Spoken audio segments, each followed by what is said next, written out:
Good morning. We are going to do a tutorial on cutting vinyl. So here we have the proof where we see the front of the shirt, which we screen printed because it's more cost effective since all the designs are the same. Vinyl is really useful for names and numbering because all of the names and numbers are of course different.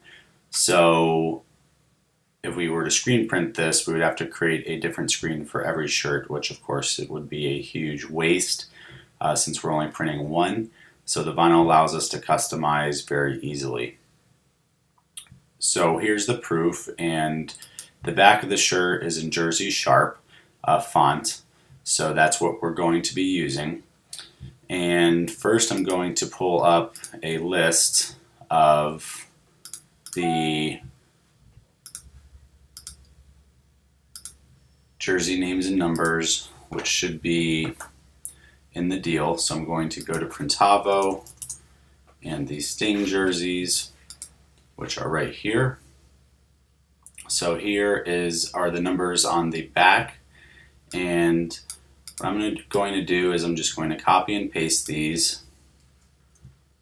This can be a little lengthy, but it's the best way to accurately do it. And I'm going to move this over to have all of the numbers and delete out one by one. Doesn't take that long to leave me with these.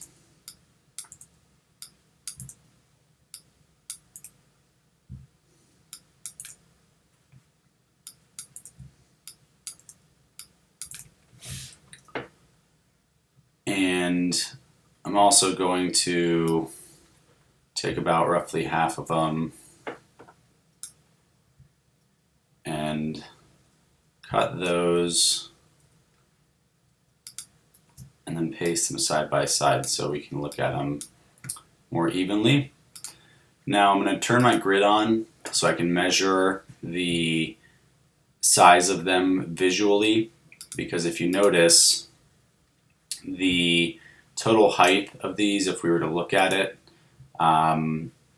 isn't really accurate before the numbers are expanded, because there's always a bounding box on fonts and names and numbers that is a little bit bigger. So you don't really get the accurate width and height until you expand them. But so we can do this all at once by turning on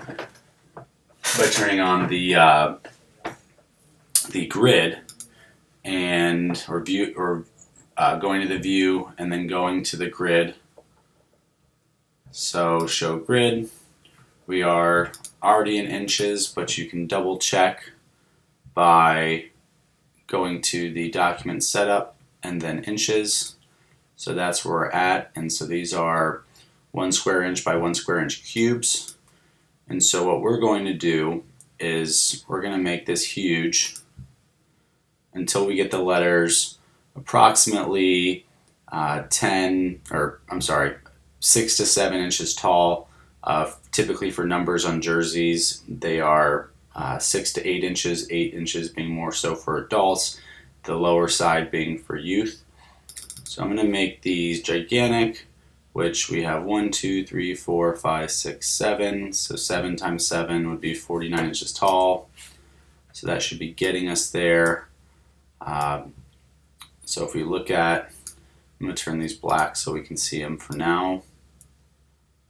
So if you see, we have 1, 2, 3, they're 4 inches tall right now. So I'm going to zoom out.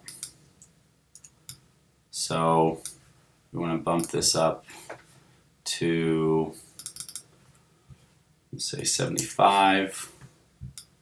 Now if we measure it on our grid, we are at about 1, 2, 3, 4, 5, 6 inches tall. And so I'm going to bump it up a little bit more with the whole thing. And now we're about 1, 2, 3, 4, 5, 6, and we got a little over top and bottom, so we're just over 6 inches. So now that everything is sized proportionately, we can expand this. So object, expand, okay. Now that's going to give us all of our objects, and what you can see now is if you click shortcut A and just grab one of them, I'll show you they're just over 6 inches tall. They're 6.297 inches tall, which is fine.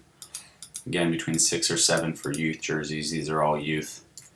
Now that we've done that, everything else is relatively simple. We're going to delete out everything else from the document, and we're going to turn these into strokes. We're going to drop the weight down to 0.1 and the limit down to 1. Enter.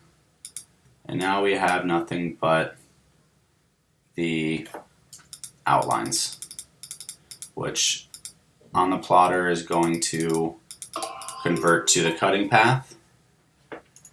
And then the last step we have in Illustrator is we're going to go to File, Save As. We're going to name this cut line Sting, and then the European date style 19 for the year 1101. And I have a folder for cut lines or cut files on my desktop. We're going to save it as an AI file, and here's very important, we're going to save it as an Illustrator 8 for the roll-in software. So once we save that, okay, accept, and now we have a file that we are ready to drop into the production card and move over to the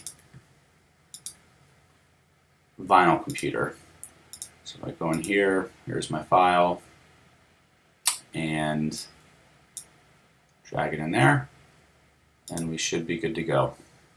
So we'll start on another screen recording on the vinyl computer.